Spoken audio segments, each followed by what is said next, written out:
We got Robert Horry a little bit later, but we got Knicks, Bucks kicking things off. Bucks are on a run, and they're doing it very quietly, 3-1. Giannis also putting up some numbers, 37 points, 8 rebounds, 7 assists. Ryan Rollins, a career-high 25. Brunson had 36 points. He injured himself in the fourth, but of course, as per usual, stayed in the game. Cat with only 8.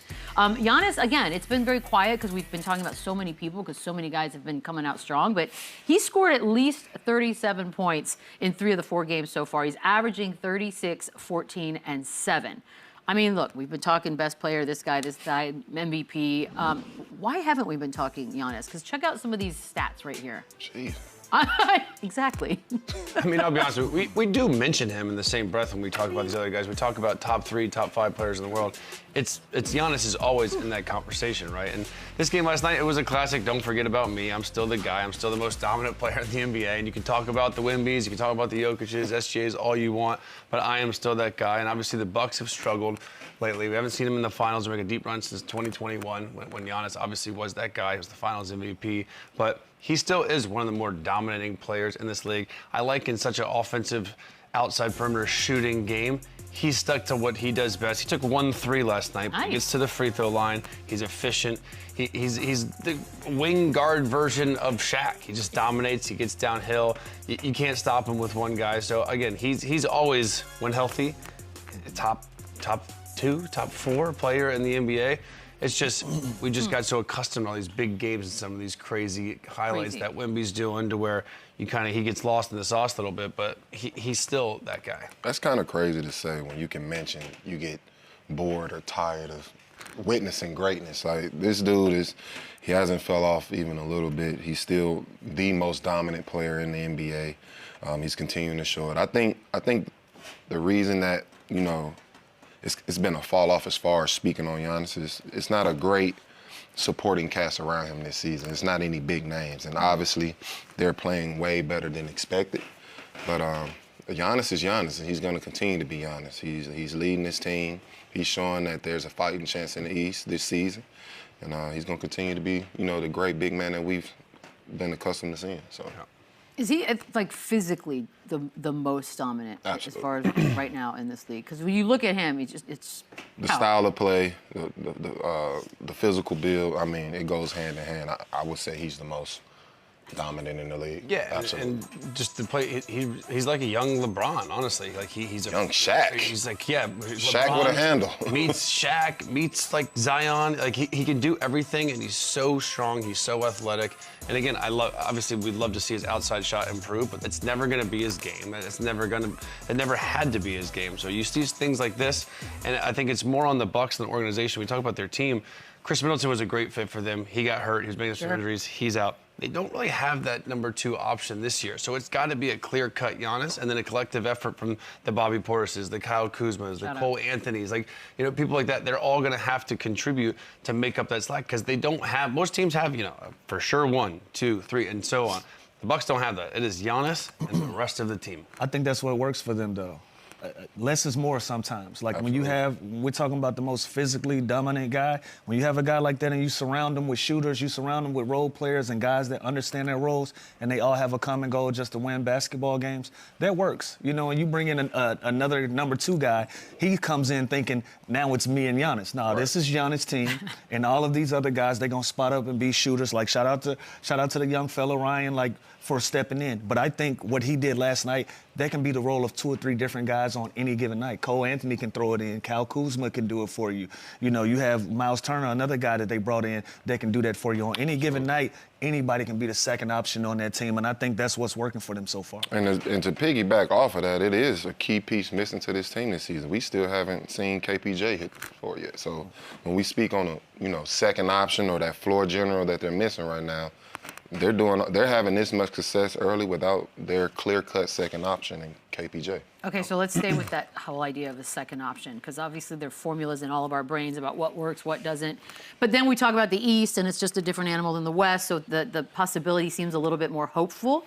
Are they good enough to finish top 4 as is? I think that's the beauty of this team right now. They can get off to a great start, an early start, and kind of solidify themselves as a top 4 team. Just how, look at these, Cavs banged up, Pacers banged up, Celtics banged up, Hawks banged up. Orlando, slow start from even they're fully healthy. So the East is wide open. We've talked about that, since training camp, that it is for anyone to go grab. The Knicks are struggling. Karl-Anthony Towns hasn't looked like himself in this new system that we thought was a joke that he said it, but clearly we'll get to that. But yeah, I mean, you look at this version of Giannis is the only way they can be. But yeah, if they continue to play like this and they get 15 from Bobby Portis, they get 15 from Kyle Kuzma, they get Amir Coffey, we haven't even talked about, who's a great offseason pickup from the Clippers. Another shooter. Yeah, they have the depth. Look at their bench.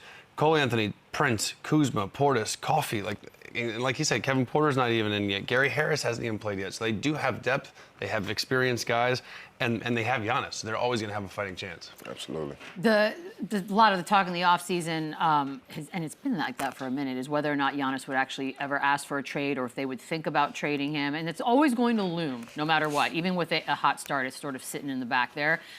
Do you add or do you try to add? And if you do add to this team to keep Giannis in town, who would be a great fit? That's a tough question. I mean, obviously, being in the front office, you have to look to continue to improve this team, especially if they continue to go through this season and show that there's a fighting chance in the East. So, obviously, I think the front office is looking for that, that solid foundational piece to go next to Giannis. Now, trying to figure out what that piece is. I was about to say, I don't even know who's available. I don't know what's available. I don't know, technically what would be a great fit. I mean, when you think of a guy like Devin Booker, you can see him fitting into a lot of places. You think of a Devin Booker next. That name's gonna pop up a lot. I think it is, and obviously with the situation he's in Phoenix, they're not in a situation to where they're competing for a championship. I don't think it's happening in the next 2 or 3 years. I say don't go for it though, Boogie.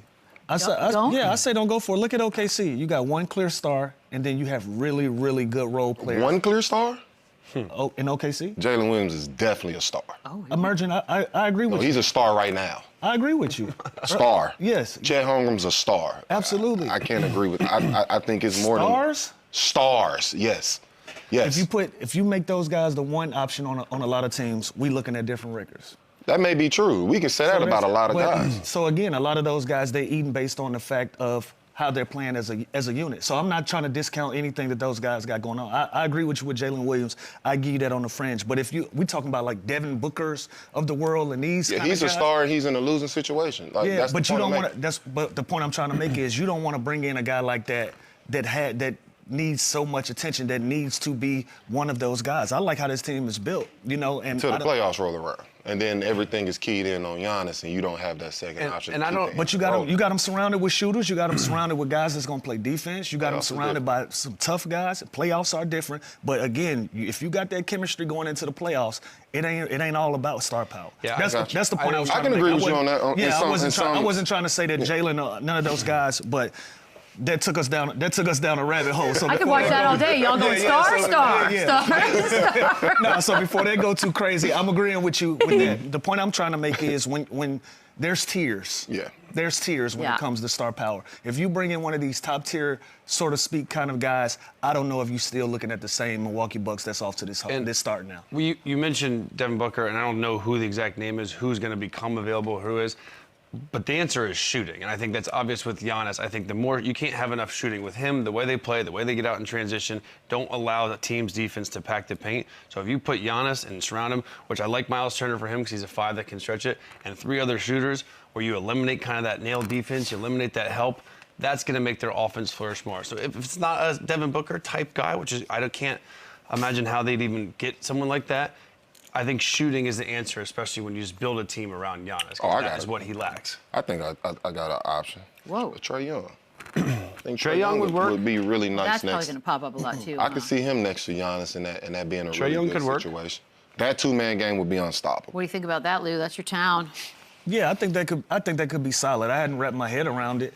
But again, you're bringing in somebody else that can score the basketball, that can alleviate pressure on Giannis. The problem is, do you want to alleviate pressure off of Giannis when it comes to scoring? Like, I'm This looks like they're a comfortable team with how they're built. If you look at these clips that we just saw, Giannis is the only person inside the three-point line. Yeah. All 4 other guys, they're spaced out. They're ready to eat off the land by what he creates. Now, when you bring a Trae Young into that, Trae's going to need the basketball to be impactful. He's going to have the ball in his hands. You lose some of your identity when you bring in a guy like Trae Young. So that's the point that I'm trying to make about Milwaukee. You don't want to bring in anybody that needs to be as dominant as Giannis. Yeah, I'll say there's something to say about just having a team and not having that pecking order. It's nice when you do have. I mean, we just saw with Dame. As talented and as much superstar power that Dame has, it didn't work for the long haul. It didn't get them deep into the playoffs. So I think now when you got injury had more to do with that than just hooping. Yeah,